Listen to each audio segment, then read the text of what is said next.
அழகா பார்வதி என்ன கேட்கிறா? என்ன சொல்லு பாரு. ஆண்டவா பகவானே ஐயா பகவானே பகவானே தினந்தோறும் உலகத்துக்கு வடியிலக்க போறீங்க. ஆமா பார்வதி. பாரி உள்ள வடியிலப்பை நான் பார்வதியால் பார்க்க வேண்டும். ஓ பார்வதியால் பார்க்க வேண்டும் என்று ஆசைப்படுகிறீரோ? உலகில் உள்ள வடியிலப்பை நான் உத்தமையால் பார்க்க வேண்டும். உத்தமையால் பார்க்க வேண்டும். நாட்டில் உள்ள வடியிலப்பை நாயகியால் பார்க்க வேண்டும். நாயகியால் பார்க்க வேண்டுமே பகவானே.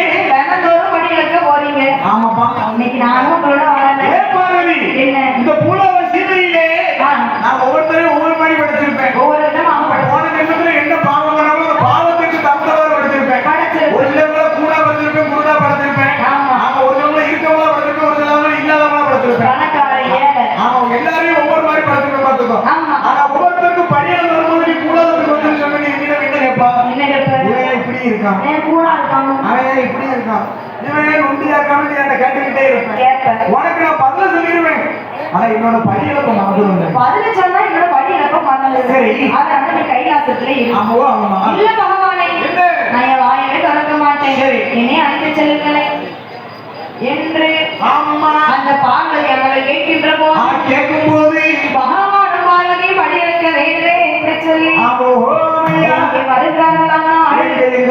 வருகிறார்கள். கைலாசம் தான் கடந்து அருமை சங்கலி காலம் விட்டார்.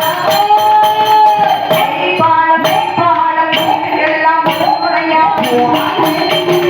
இன்று நாட்டு கலக்க விட்டு ஏக போக போனமா சுந்தராசன் ஓட விட்டு போகவேறிய போனமா அங்கிருந்து பயணமாகி